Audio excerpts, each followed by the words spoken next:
Ronald D. Moore's reimagined Battlestar Galactica series delivered an experience that masterfully wove together elements of science fiction, political intrigue, and deep religious undertones in the spirit of its original predecessor from Glenn A. Larson. Moore's take on the beloved space opera provided a spellbinding story that took its characters and its fans on an unforgettable and often confounding journey. The persistent mysteries that arose throughout the story sparked many theories and speculation among fans that still linger long after the show's conclusion. At the heart of many fan theories stands Kara Thrace, call-sign Starbuck, whose enigmatic nature, coupled with the unexplained phenomena surrounding her, has caused many fans to continue to wonder, was Starbuck a Cylon from the very beginning? In this video, I'd like to examine this popular theory and the evidence proposed by fans that support this conclusion, and consider why these fan theories have become such an integral part of the series itself. Spoiler warning if you are unfamiliar with Ronald D. Moore's Battlestar Galactica. As the series began to lay the groundwork for its dramatic conclusion, the mystery surrounding the final 5 Cylons and the revelation that they were hidden among the human survivors of the colonial fleet sent ripples of confusion throughout the fandom. Early on in the show, it was established that there were a total of 12 Cylon models, with the Boomer and Sharon Agathon model referred to as number 8. The reveal of the final 5 Cylons now put the total at 13. The mystery surrounding the final 5 and the extra Cylon model would go on to spawn a web of intriguing theories that would eventually lead fans to speculate that Starbuck was actually the first human-Cylon hybrid, and not Hera Agathon, who was the offspring of Carl call-sign Hilo and the Cylon Sharon call-sign Athena. The foundation for this fan theory was laid with the creation of the extra Cylon model. The numbered Cylon models 1 through 8 were created by the final 5 Cylons. Daniel, model number 7, was a particular favorite of Ellen Tigh, one of the 5, for his sensitivity and creative artistic nature. However, his existence came to a tragic end when his model line was ended after John Cavill, Cylon model number 1, corrupted his genetic formula in a fit of jealous rage. Moore took inspiration from the Bible account of Cain and Abel in an effort to provide a tidy explanation to a plot hole of the missing extra Cylon. Yet this introduction, brief as it was, triggered a frenzy among fans who began to theorize that Starbuck could be the offspring of Daniel, thus making her the true first child born from the union of a human and Cylon. There are significant plot details that lend credence to this theory, starting very early on in the series with Starbuck's encounter with a downed Cylon raider. After crash landing on a desert moon, she finds the raider and demonstrates an uncanny aptitude to decipher and control the biomechanical ship's intricate mechanisms, and is able to pilot it back to the colonial fleet. At the time of its airing, this could have been chalked up to yet another indication of her superior flight skills. Yet when considering her story arc as a whole, this incident could also have been a subtle hint of a repressed Cylon connection. After all, it was well established in the series that the memories of Cylons could be manipulated, even programmed to think they are human. The evidence of her Cylon lineage only continues to grow more compelling toward the show's conclusion, especially after the dramatic turn of events surrounding Starbuck's death and subsequent resurrection.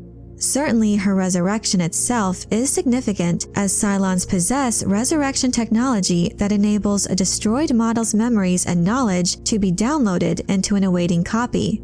And yet, natural procreation has always been the ultimate goal, as the Cylons fervently believe it is the next stage in their evolution. This particular theory posits that Starbuck was the early outcome of such an effort, considering what is known about Kara's relationship with her father. One key piece of evidence regarding Starbuck's hybrid nature was her inexplicable familiarity with the song All Along the Watchtower. Aside from the ancient Final 5 hidden among the fleet, she was the only other character to recognize and have a personal connection with this song. After encountering a mysterious piano player in a bar struggling to complete this song, Starbuck recalls vague memories of her father, who did nothing but play the piano and who left her and her mother when she was a child to pursue his music career. She remembered the song and recalled playing it as a child. As Starbuck simultaneously worked to uncover the mystery behind a drawing given to her by the human Cylon infant Hera Agathon, it is revealed her drawing is a series of musical notes that ends up completing the song. These notes would prove crucial to finding a new home for the colonial fleet. The piano player Starbuck had been working with to reconstruct the song was also revealed to be a vision of her father.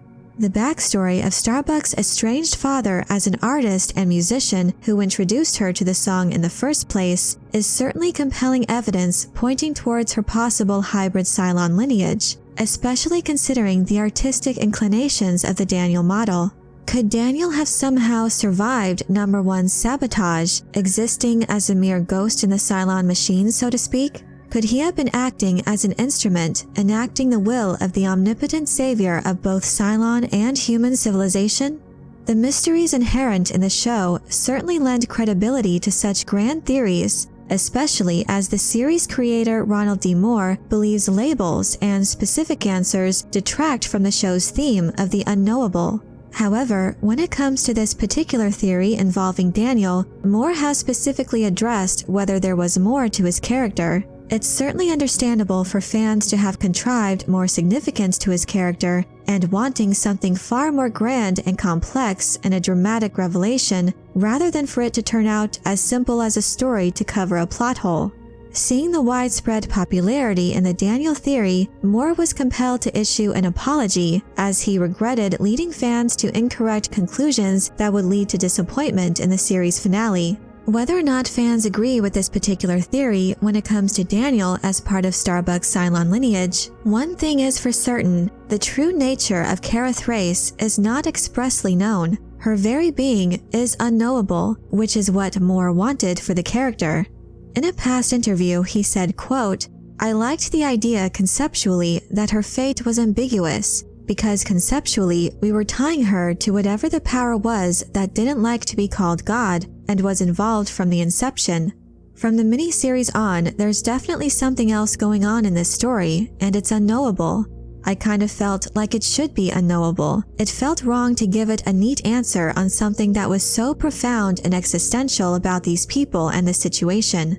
They were dealing with something that they had trouble defining, whether it was gods, plural, or God, singular, or something else out there.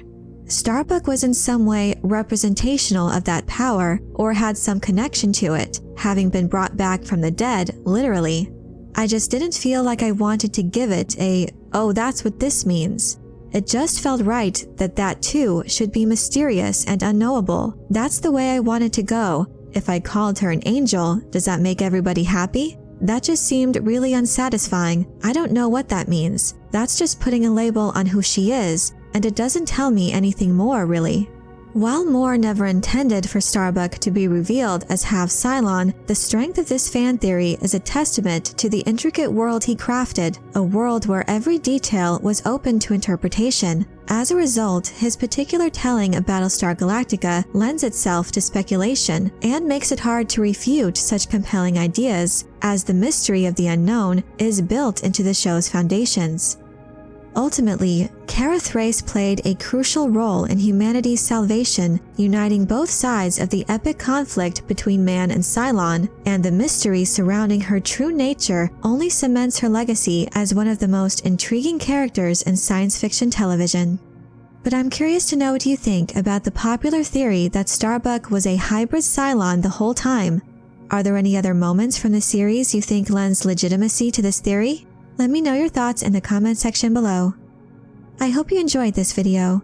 Leave a like if you did, and be sure to subscribe for more Battlestar Galactica and other sci-fi and fantasy news and lore. And if you're looking for other ways to show your appreciation, you can check out my Patreon page, where members get access to exclusive content and perks. Thank you all so much for your support. And as always, have a very nerdy day.